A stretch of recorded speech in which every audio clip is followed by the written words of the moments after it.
Assalamualaikum warahmatullahi wabarakatuh. Perkenalkan, saya Aida Fitriana Awaliyah dengan NIM Y 2010-618 dari Prodi Sains Komunikasi. Di sini saya akan menjelaskan tentang pengertian bahasa jurnalistik dan karakteristik bahasa jurnalistik.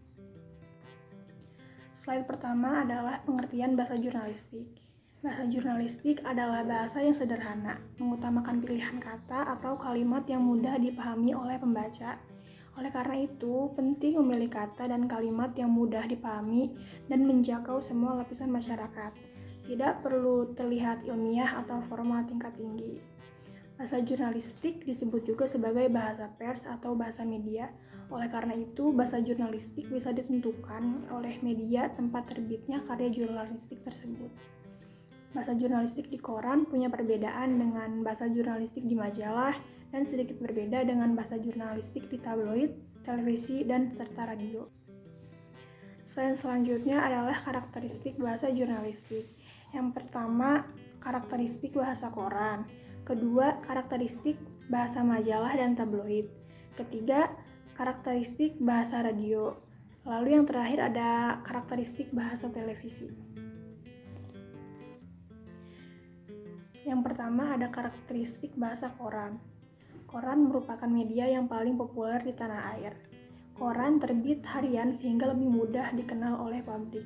Setiap hari, publik akan mendapatkan koran dengan mudah. Dari sisi harga, koran lebih murah dibanding media lainnya.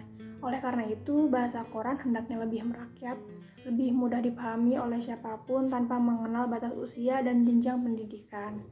Perlu diingat bahwa koran adalah wadah yang paling sederhana dalam menyampaikan informasi, sehingga bahasa koran lebih populer dibanding bahasa di media lainnya.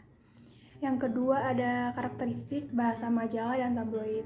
Sedikit lebih longgar dibanding koran, berita-berita yang disajikan melalui media majalah dan tabloid lebih panjang daripada berita-berita di koran. Yang ketiga ada karakteristik bahasa radio. Radio merupakan media penyampaian informasi secara audio. Untuk itu, bahasa berita radio harus lebih jernih, mudah dipahami oleh pendengar, tidak memunculkan persepsi ganda. Selain itu, bahasa radio harus lebih komunikatif, karena berita yang disajikan melalui radio untuk telinga pembaca, bukan mata. Meskipun berita di radio bisa bersumber dari berita koran dan majalah, pembaca berita radio mesti memiliki kalimat yang lebih komunikatif untuk menyampaikan pesan dan informasi.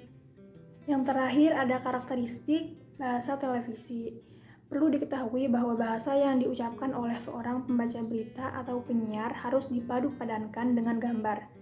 Hal ini diperlukan agar berita yang dihasilkan dapat dipahami dan dicerna dengan mudah oleh khalayak. Bahasa berita pada televisi tidak harus baku. Bahasa yang digunakan cukup bahasa sehari-hari, tetapi harus sopan dan taat etika. Dalam media televisi, gambar yang memegang peranan penting, bukan tulisan. Hal inilah yang membedakan televisi dengan media cetak dan radio.